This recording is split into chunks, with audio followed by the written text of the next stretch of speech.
turn on Forest by The Cure from the album 17 Seconds, which is 1980s album. Their second big album. Yeah, we're headed to Arlington to drop off these boots from Boot Barn. I really would like to use that for Deep on Ellum. And Deep on Ellum is kind of a personal piece of mine that I would like funding and creative freedom and Final Cut for sure, or no go, you know. And it's a memory piece, so it deals with memory. It deals with moment to moment, and that's, you know, that's what I want to say about it. You know, I've given it to only one person that I know, which is my uncle. When I guess when I was writing on it, I was writing it when I was living in Irving, and I had my own little writing room too. I had my own writing room it had a door. I could close the door. My kids were, you know, they would be somewhere. They were young. I think Elizabeth was maybe 2 and David was 3 years old. And I wrote it up over a couple of months in the summertime, right before we lost the house. Well, we didn't really lose the house.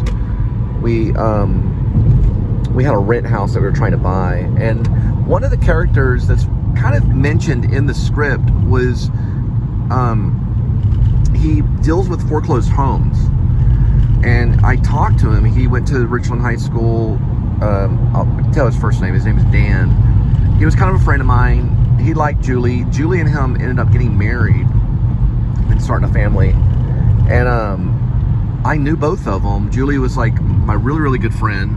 I had a big crush on her, but I only drove her around, and we had this very kind of friendship kind of relationship where I would drive her to Dallas and even to go see Dan. Dan was a real popular skater, artist kind of guy that was kind of, you know, alternative club dancer with long hair, and he had it kind of shaved a certain way they did in the 90s. And they ended up getting married.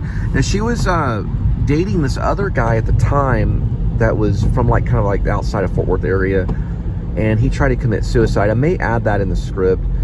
He tried to commit suicide with aspirin, which is not good at all. It almost killed him.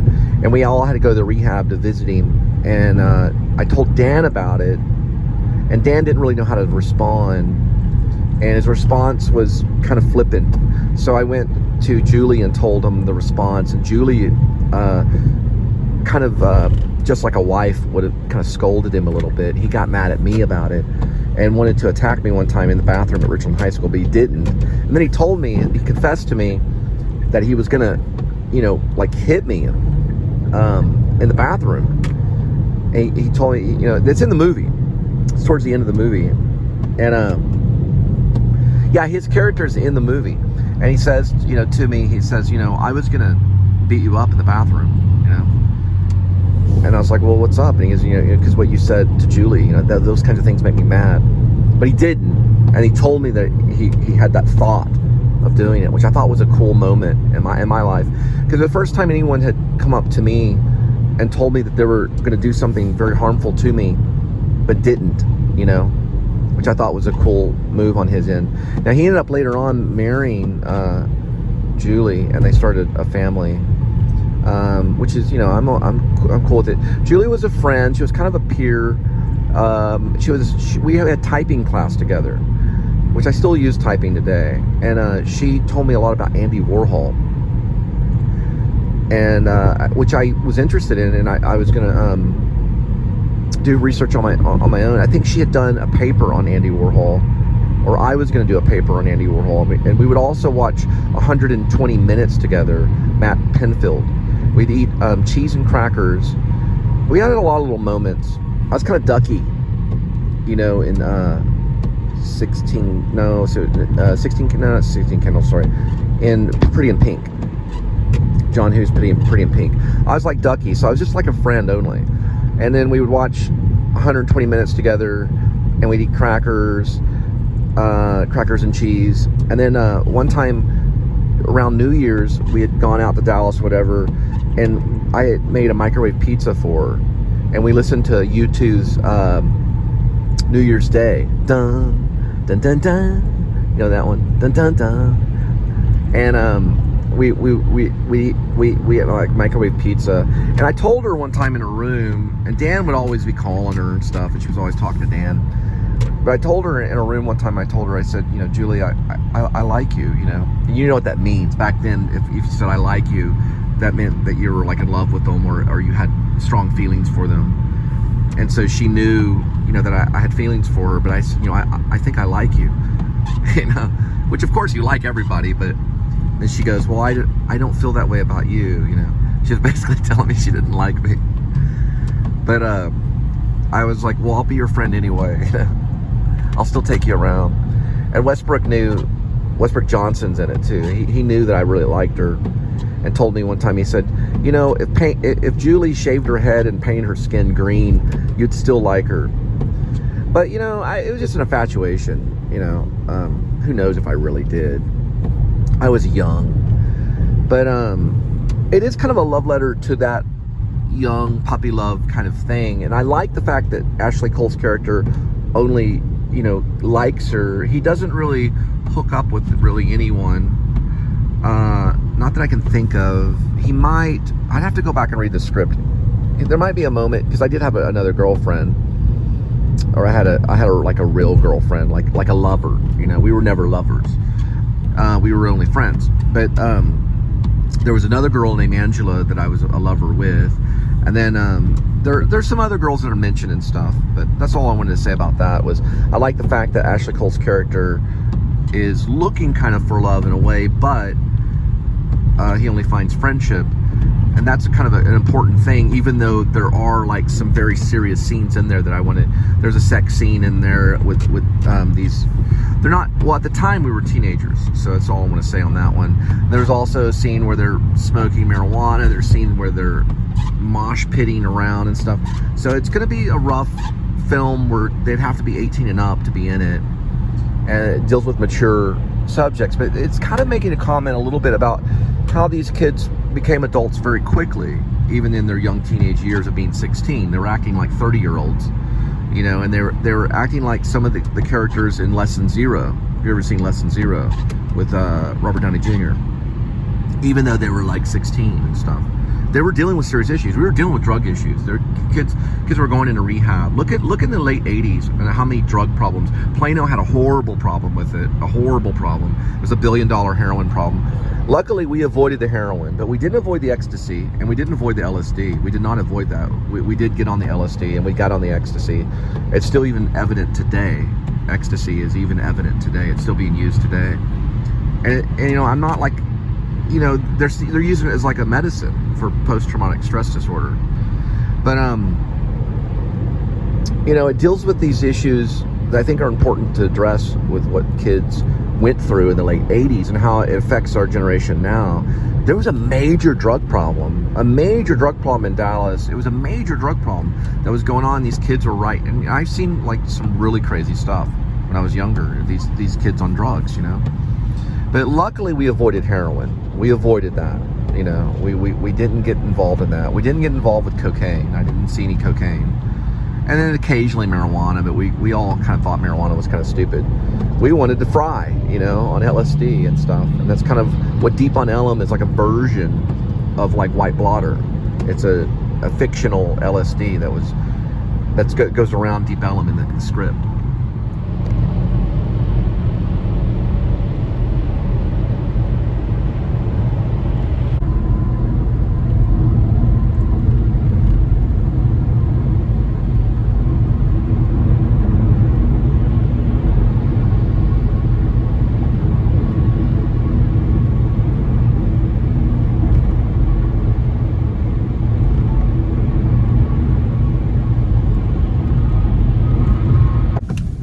I like you a lot. I like you a lot. What way is one way? What is this? What does that mean? I don't see what's wrong with this way right here. It's a crazy night. These damn boot barn boots. Ah! I'm gonna get all lynched. All right. Sorry, I had to listen to my long script idea, Deep on Ellum, which is written But I'm gonna one day go and tackle it, and maybe, hopefully, if I do get to become a filmmaker, it would definitely be something that I would cherish doing, something I would enjoy doing. Who knows?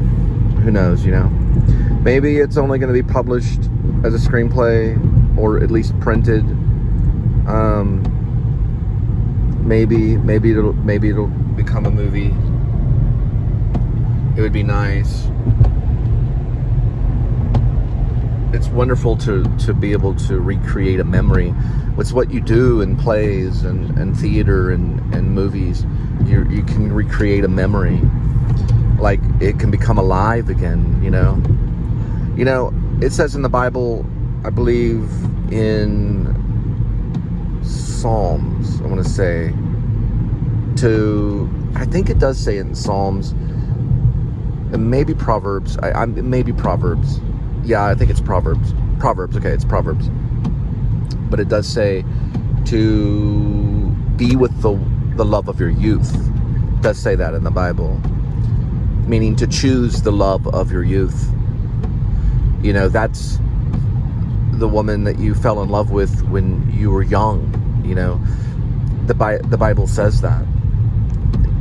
So people that find love in high school, and that's a good thing. It's a good thing. And then they go and marry at the age of 20 or whatever, or 19. That's a very beautiful thing. And the Bible rejoices that. It talks about it in Proverbs. I read it and it stuck out. I remember when I read the Bible, and I need to do it more often for instruction. The New Testament, to me, can be at times, it can be a little scary. Me reading about Paul and knowing about the struggle of Paul and the epistles, they're beautiful. The New Testament's beautiful.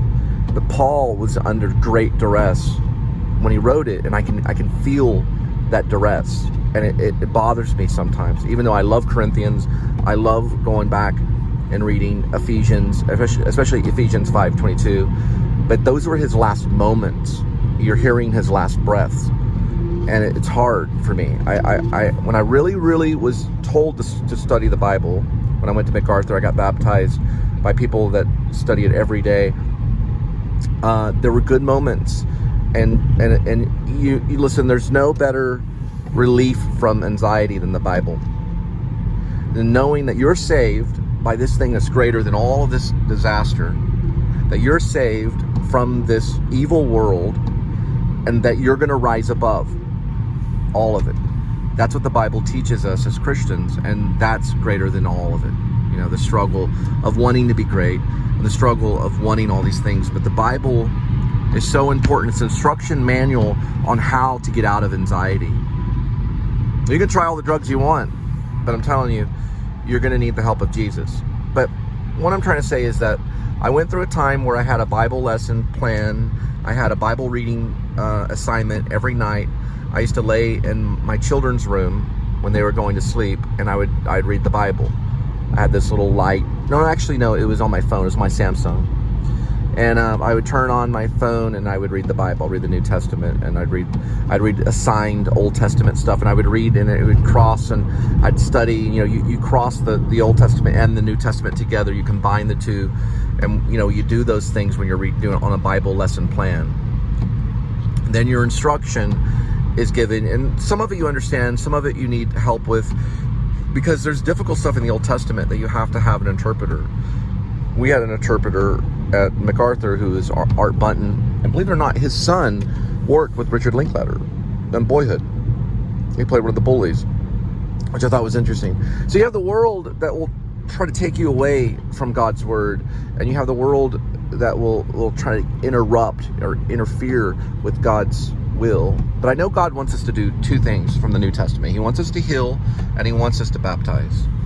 And we should be somehow trying to do that, either talking to other people about baptism or talking to other people about healing, that you can be healed. Like Linda can overcome alcoholism. She can be rebaptized. I can be rebaptized too, where we can dedicate our lives, The world calls, but God's voice is greater. Anyway, we're almost complete with this boot barn thing, and we may be headed back.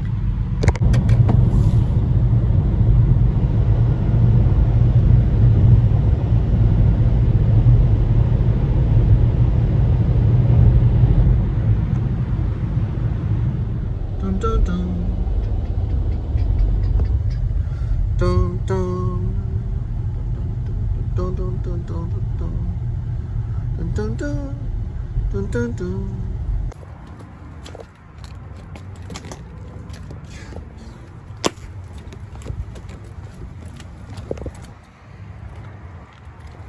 I do not know what I went through for this delivery.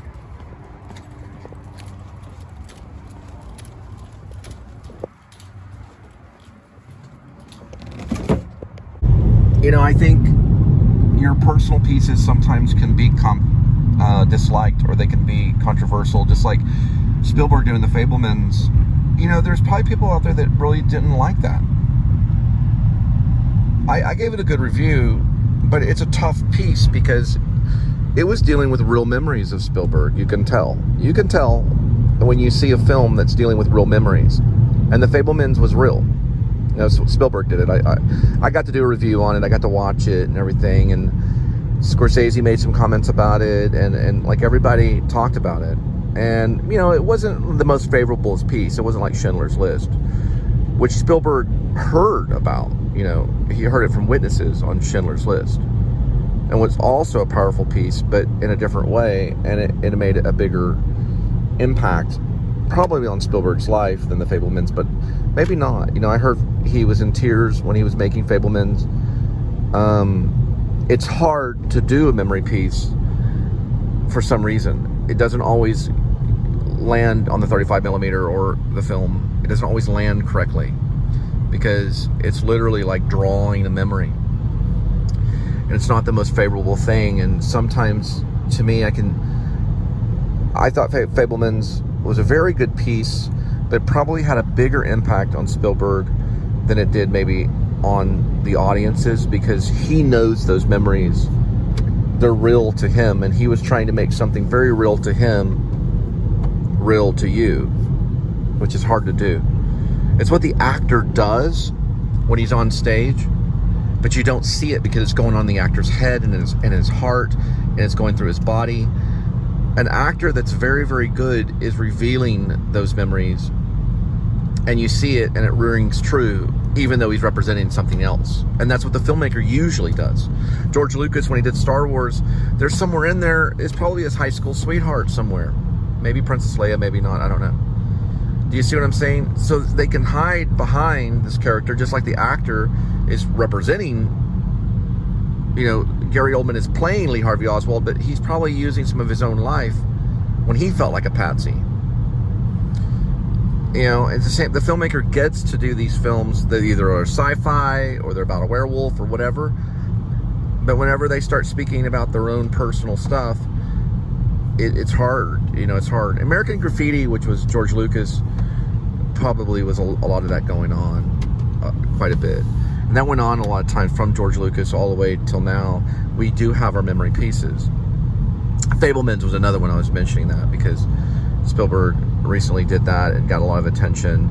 And, you know, it's difficult to absorb, and it's probably very difficult to do because it's sensitive.